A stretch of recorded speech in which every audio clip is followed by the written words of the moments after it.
The best traders aren't coming from business schools anymore. They're coming from poker tables. And they're getting paid millions. What do they know that traditional traders don't? Firms like Susquehanna International Group and Jane Street started by hiring poker players. These weren't random experiments. They knew something the rest of the market was missing. Today, some of the most prestigious and profitable proprietary trading desks are absolutely stacked with former poker professionals, and they're outperforming traditional analysts by margins that make no sense until you understand what poker actually teaches you. Think about how most traders operate. They make a trade. If it loses, they screwed up. If it wins, they nailed it. Everything is binary, right or wrong, win or lose. And that kind of thinking, it destroys accounts. Poker players learn something completely different from day one. They think in probabilities. Always. Picture this. They go all in with pocket aces. Best starting hand in poker. But they absolutely know, they've got about an 80% chance to win against a random hand. Which means what? They lose 20% of the time. When those aces get cracked, when someone hits their miracle two-outer on the river, the poker player doesn't spiral. They don't question the decision. They ran the math. The play was correct. The outcome was just variance. Simply bad luck. Now, bring this into trading. You find a setup with real edge. You backtested it thoroughly. Win rate is 60% with a 2-to-1 reward-to-risk ratio. Solid numbers. You take 10 trades. 6 of them lose. What happens next separates winners from losers. Most traders panic. They think the strategy doesn't work anymore. They abandon ship. They start jumping between systems. A poker player looks at those same 10 trades and shrugs. Sample size is too small. They need hundreds of trades to know if the edge actually holds up. They've watched pocket aces crack 5 times in a row at the table. Didn't make aces a bad hand. Just made variance real. This separation between process and outcome, this is everything. This is the foundation of consistent profitability. And poker players learned it through thousands of hands where good decisions lost and terrible decisions won. They built up an immunity to results-oriented thinking that takes traders years to develop, if they ever develop it at all. Trading psychology books tell you to control your emotions. Poker players already did that work at the table. Imagine sitting with $50,000 in a tournament. You've been playing for 9 hours. You're exhausted. Your back hurts. Then someone moves all in on you, and you've got to decide right now if they're bluffing. Your entire tournament life is on the line. Your heart starts pounding. Hands get sweaty. Every survival instinct you have is screaming at you to fold. Professional poker players make the correct decision here anyway. Not because they don't feel the fear, they absolutely do. But they've trained themselves to think through it. They're calculating pot odds while adrenaline is flooding their system. They're recalling betting patterns from 3 hours ago while their brain is begging them to just get out. Now you're in a trade. It moves against you. You're watching your account value drop in real time. Every tick feels personal. Your brain wants out immediately. Poker players have lived this exact moment 1,000 times. They know what it feels like to watch chips leave their stack. They've learned to sit in that discomfort and still execute their plan. When a trade goes wrong, they don't freeze up. They don't revenge trade. They follow their strategy because their nervous system has already been trained to function under this kind of stress. The table did the training. The market just becomes a different arena for the same skills. Now, ask a losing trader about position sizing, and they'll give you a vague answer about risk tolerance. Ask a poker player, and they'll start talking about the Kelly criterion.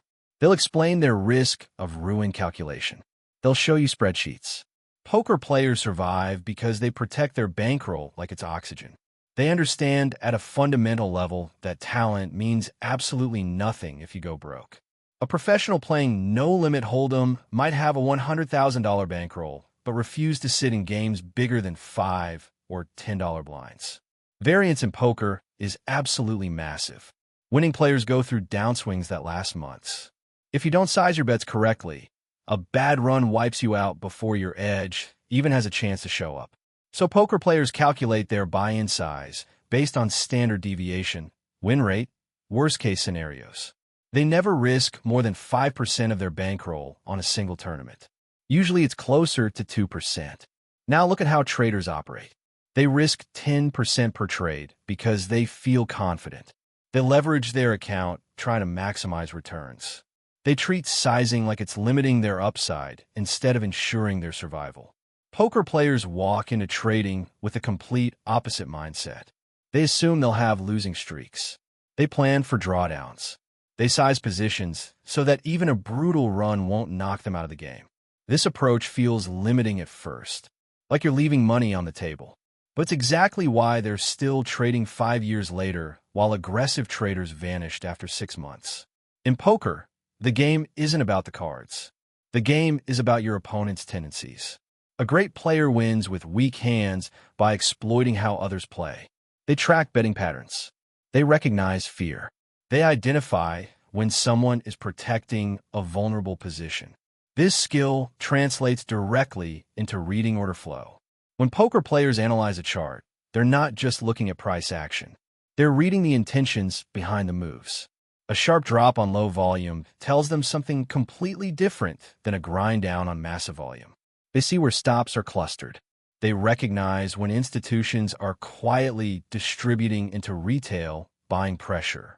Most traders learn technical analysis and think they're done. They memorize patterns. They wait for setups. But they never develop the instinct to read what other participants are actually doing. Poker players show up to the market already trained to think this way. At the poker table, if everyone is playing tight, you play loose. If the table is loose, you tighten up. You're constantly adjusting based on what everyone else is doing. Trading requires the exact same adaptation. When everyone is bullish, the setup changes. When fear dominates, opportunity shows up in different places.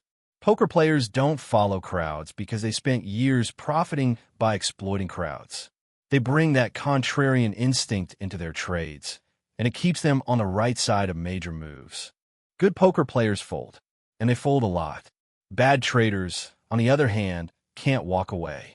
They need action.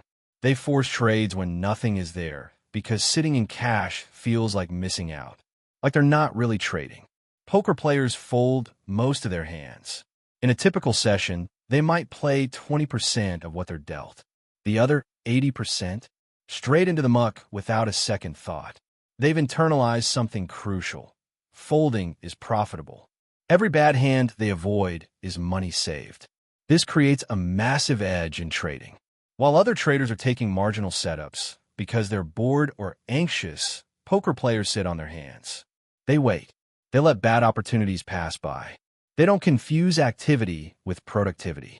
The best folds in poker, the ones that really matter, those are the ones where you had a decent hand but recognized you were beaten. You already invested chips into the pot. Walking away means accepting a loss. New players can't do this. They call because they're pot committed. They throw good money after bad, hoping to salvage something. Experienced poker players fold without attachment. They don't care what they already put in. That money is gone. They only care about whether the current decision is profitable. Traders desperately need this skill. How many times have you held a losing position because you didn't want to realize the loss? How many times did that losing position get worse while you watched? Poker players cut losses immediately. They already learned the lesson. Sunk costs don't matter. The only question is whether staying in the hand, or the trade, has positive expected value right now. This second, not 5 minutes ago when you entered. Now, poker players have a specific term for emotional trading. Tilt. When you go on tilt, you start making decisions based on frustration instead of logic. You play too many hands. You bluff at the wrong times. You try to win back losses immediately with stupid aggression. Every poker player has tilted. The difference? They've developed systems to recognize it and stop it. They know their tilt triggers. They set loss limits before they play. They have rules that force them to leave the table when they've lost a certain amount or when they feel their decision-making start to slip. Traders tilt constantly, but they don't have the vocabulary for it. They don't have the framework. They revenge trade after a loss. They overtrade when they're feeling invincible. They abandon their strategy the second it stops working. Poker players bring a clinical approach to tilt management. They track what happens. They identify patterns. They build circuit breakers into their process. If they lose 3 buy-ins in a session, they stop playing. No exceptions. No, just one more hand to get even. This mechanical approach removes ego from the equation entirely. In trading, this might look like a rule that you stop after 2 consecutive losses. It might mean no trading on days when you're stressed about something completely unrelated to markets. It might mean a maximum number of trades per day, regardless of whether they're winning or losing. These rules feel restrictive, like you're babysitting yourself, but they prevent the catastrophic losses that end trading careers. Poker players already learned this lesson at the table, often by tilting off entire bankrolls early in their careers. They don't need to blow up a trading account to figure it out. The long game beats the big score. Casinos ban winning poker players. They don't ban lucky ones. They ban the players who grind out consistent profits over thousands of hands. These players aren't exciting to watch. They don't make hero calls or pull off massive bluffs for the cameras. They play fundamentally sound poker, and they do it for 8, 10, 12 hours straight without breaking focus. This is the complete opposite of how most people approach trading. They want the big win. They want to double their account. They want the trade they can screenshot and post. The trade they can brag about at dinner parties. Poker players want boring consistency. They aim for a 5% return per session. They play stakes where the variance won't hurt them. They put in volume because they know edge times opportunity equals profit. One great session means nothing.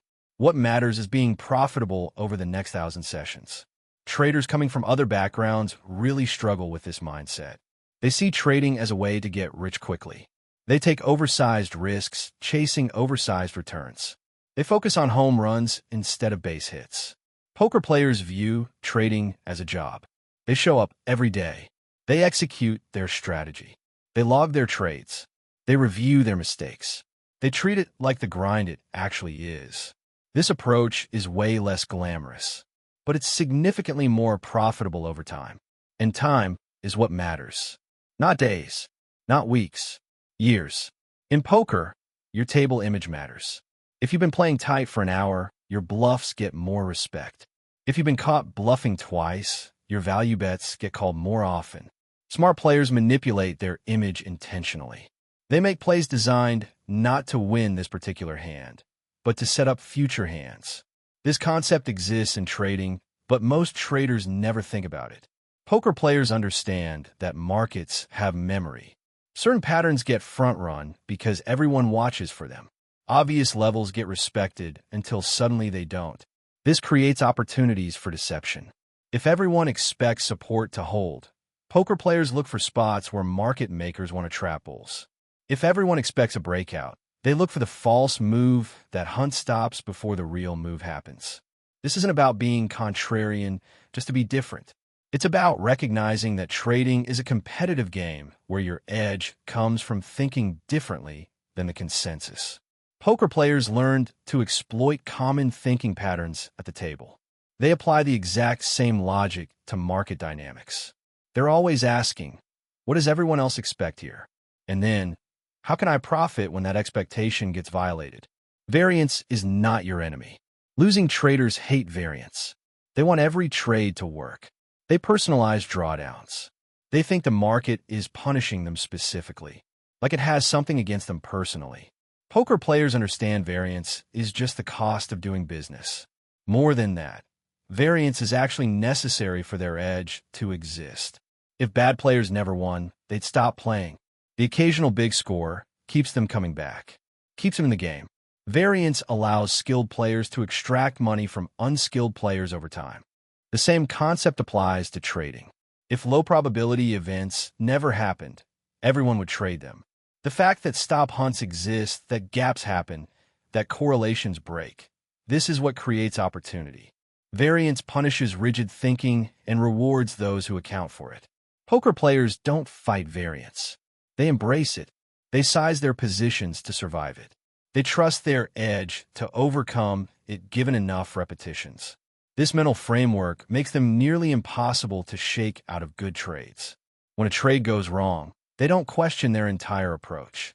They check if they're still within their expected bell curve of outcomes. If they are, they keep playing their game. If they're experiencing statistically unlikely results, they investigate whether something fundamental changed. But they don't panic, because variance is already built into their model from the beginning. The games of incomplete information. You never have complete information in poker. Ever. You don't know what your opponents hold. You don't know what card is coming on the turn or river. You make decisions based on incomplete data, and you do it confidently because you've calculated the probabilities as best you can. Traders crave certainty. They want confirmation. They wait for the perfect setup. They hesitate because they don't know what happens next. And they never will. That's the point. Poker players are completely comfortable acting without certainty. They've made thousands of decisions where they had to commit chips without knowing the outcome, without knowing if they were ahead or behind. This built a tolerance for ambiguity that serves them incredibly well in trading. The market never gives you certainty. Every single trade is a bet based on incomplete information. Poker players don't find this uncomfortable. It's the only environment they've ever operated in. While other traders freeze, waiting for more confirmation, one more indicator, one more signal, poker players execute based on probability and edge. They learned a long time ago that waiting for certainty means missing the opportunity entirely. Poker players don't make better traders because they're smarter than everyone else, or because they have some special gift. They make better traders because poker taught them the exact skills trading requires. They learned to think in probabilities instead of certainties.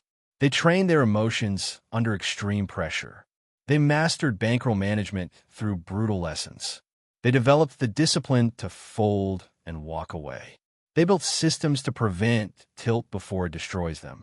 But most importantly, and this is what really matters, they learned to separate process from results.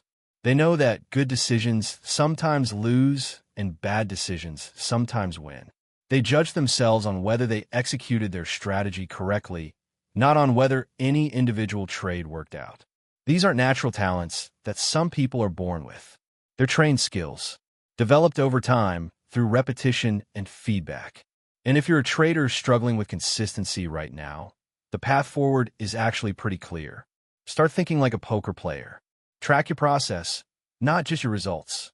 Manage your position size like your survival depends on it, because it does. Accept variance as part of the game. Cut losses without emotional attachment. Play the long game instead of swinging for home runs. The market doesn't care about your degree. It doesn't care about your intelligence or how many books you've read. It rewards the specific skills that poker players have already mastered through thousands of hours at the tables. That's why trading firms keep hiring them. That's why they keep outperforming traditional analysts. And that's why studying how they actually think, not just what they do, but how they process decisions under uncertainty, might be the most valuable trading education you ever get. Because at the end of the day, both poker and trading come down to the same thing: making the best decision you can with incomplete information, managing risk so you survive the variance, and repeating that process enough times for your edge to show up. Poker players have been doing this for years. They just found a new table,